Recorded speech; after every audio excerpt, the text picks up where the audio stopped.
Da ideia ao bilhão. Estratégias, conflitos e aprendizados das primeiras startups unicórnio do Brasil. Por Daniel Bergamasco. Da ideia ao bilhão é um mergulho em dicas e processos internos que transformaram pequenas startups em unicórnios. Expressão usada para indicar empresas de tecnologia com mais de 1 bilhão em valor de mercado. A partir de quase uma centena de entrevistas com profissionais, parceiros, investidores e fundadores, Daniel Bergamasco nos brinda com um perfil primoroso de como crescer no ecossistema de inovação brasileiro. O autor é jornalista com MBA em inovação e passou por veículos como Folha de São Paulo, Veja São Paulo e Veja. Quer inovar com relevância e sucesso? Então fique atento aos próximos 12 minutos. A ideia ruim que vale ouro. Antes de começar as atividades, as bem-sucedidas startups analisadas neste trabalho eram apenas uma ideia. Ao longo do livro, são destrinchados aspectos comuns a 99, Arco Educação, eBanks, Gympass, iFood, Log, Movile, Nubank, Quinto Andar e Stone. Em muitos casos, o insight inicial era classificado como muito ruim. Antes que a Uber dominasse o mundo, revolucionando o transporte nas cidades, por exemplo, quem poderia imaginar que entrar no carro de estranhos, depois de fazer um pedido pelo celular, aceitando água e balinha, se tornaria um costume tão comum? Se há alguns anos muita gente achava um absurdo abrir a própria casa para hospedar desconhecidos, o que falar do Airbnb e da revolução no mundo das hospedagens? Em quase todos os casos das grandes startups, a rotina foi a mesma: bater de porta em porta, procurando investidores, tentando convencê-los da genialidade de uma nova forma de atuação. Depois de ouvir muitos não, é comum sentir vontade de desistir. Mas a determinação das pessoas envolvidas no projeto é sempre mais forte. O mundo das startups dá a real noção de que as revoluções tecnológicas acontecem cada vez mais rápido. Nesse tempo de comunicação instantânea, podemos acessar uma série de serviços e produtos com poucos cliques pelo celular. Isso facilita as ideias de renovação em setores diversos, como ocorreu no transporte, na forma de pedir comida e até no jeito de ouvir música. Por mais que algumas ideias pareçam ruins, elas podem valer ouro. A ideia genial que não vale nada. Por outro lado, os criadores de unicórnios recebem mensagens de dezenas, centenas e até milhares de empreendedores em começo de carreira. O discurso é sempre o mesmo. Há uma ideia genial que ainda não pode ser divulgada, mas precisa de uma avaliação antes de entrar em prática. Raramente há tempo hábil para respostas. E muitas vezes elas surpreendem e até desanimam os novatos. Isso porque é comum ouvir que sua ideia genial não vale nada. Não porque ela esteja mal estruturada, ruim ou sem sentido. Mas o que tem realmente valor é a execução, que pode ser traduzida em itens como o empenho em descobrir o problema do cliente, contratação do time certo para colocar o projeto em prática, disposição de testar cada novo recurso e de recuar, além de características pessoais como a obsessão e a resiliência, para aguentar as pancadas no meio do caminho. Isso só se prova no dia a dia. Sem esses aspectos, um insight não tem chances de virar um unicórnio. Cometer erros é uma vantagem para quem sabe que na falha há inúmeros aprendizados possíveis. No começo, eles são vários, e é em cima dessas falhas que o projeto amadurece. Sua ideia pode até ser genial, mas não vale nada se não for trabalhada, amadurecida, lapidada dia após dia, fazendo adaptações necessárias para uma execução plena e verdadeiramente relevante. Nenhum insight revolucionário está livre de aprofundamentos e transformações. Nos com a mão no bolso. Quer um bom exemplo de boa execução de uma startup com adaptações contínuas? Vamos falar daquele cartão roxinho.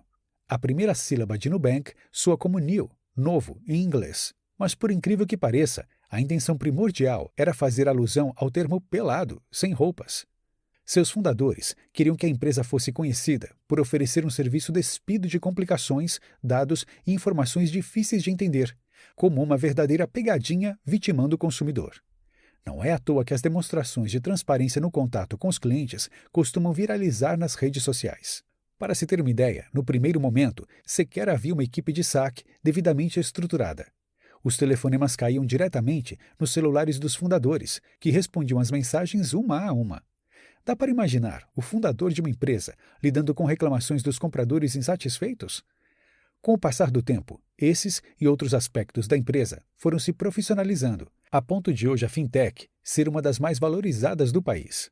A Nubank é o exemplo prático de como o desenvolvimento de uma ideia não ocorre de imediato. Pode demorar e exige mudanças ao longo do tempo. Mas quando olhamos para trás, percebemos como nossa visão se modificou profundamente. O Nubank ajudou demais na democratização das contas bancárias e acesso a cartões de crédito, dispensando burocracias das empresas tradicionais. Cada vez mais, clientes optam por empresas nuas diante dos clientes, com transparência e retorno rápido, contando com mais facilidades ao assinar contrato com instituições prestadoras de serviços financeiros. Na saúde e na doença. Já passamos da metade deste microbook. Chegou a hora de tratar dos momentos ruins. Evidentemente, as gigantes startups aqui retratadas não passaram apenas por bons momentos. Todas elas tiveram dificuldades no meio do caminho. Em 2014, por exemplo, Gympass, Quinto Andar e 99 Táxis não encontravam soluções na busca por novos investidores que aplicassem dinheiro, viabilizando um crescimento ainda maior. Com isso, a incapacidade de expandir horizontes tornava o futuro delas nebuloso. Em cada uma delas, os fundadores, por pouco, não entraram em pânico, por medo de ver o sonho virando pesadelo. Ao baterem de porta em porta, tentando convencer os donos do dinheiro que um futuro ainda mais promissor chegaria às suas empresas, o desânimo insistia em bater à porta. Mas eles seguiram adiante, até conseguir grandes injeções de dinheiro, que deram o gás necessário para esses unicórnios voarem com ainda mais força, dando prosseguimento à transformação de seus mercados. Se mesmo os donos de startups já em andamento passam por maus bocados, lembre-se de seguir adiante, mesmo diante de um e outro tropeço no meio do caminho. As turbulências dos mercados podem estremecer empresas tradicionais e mais estabelecidas. Por isso, mesmo as que trabalham com inovação não estão livres disso. O importante é não se desesperar e ter confiança no próprio projeto. Quando ele está bem estruturado e encaminhado para revolucionar a vida dos consumidores por meio da tecnologia, não há temor que dê conta de derrubá-lo. Negócio da China ou com a China? Uma grande transformação na trajetória da 99 Táxi ocorreu depois de sua consolidação como startup de transporte individual no Brasil. Em muitas capitais brasileiras, a empresa havia alterado a relação dos passageiros com o transporte individual, barateando e deixando popular o uso de táxi para a locomoção nas grandes cidades. Mas quando a Uber chegou ao Brasil, em 2014, os fundadores da 99 sabiam que a briga seria dura. Mais do que isso, era praticamente impossível bater de frente com a gigante multinacional. Não fossem os investimentos bilionários da chinesa Didi Chuxing, que comprou uma fatia considerável da empresa, é bem possível que ela sucumbisse à concorrência desleal. E esse não é um sinal de fracasso. Afinal, a 99 segue prestando serviços por todo o país. Seus fundadores são referência ao falarem da fundação e crescimento de startups no Brasil. E ainda, a concorrência entre fintechs de transporte individual é saudável, tanto para os motoristas quanto para os passageiros. Nesse caso, é possível afirmar que foram feitos um negócio da China e um negócio com a China.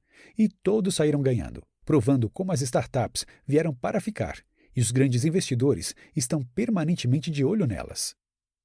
Olhando para as estrelas. Qual é seu sonho profissional ao colocar uma startup em pé? Já se imaginou rodeado de garrafas de champanhe, comemorando números estrondosos de uma venda? Ou então, em algum momento, já conseguiu visualizar uma transformação profunda em seu segmento de atuação? Se a resposta for sim, você já está no caminho certo.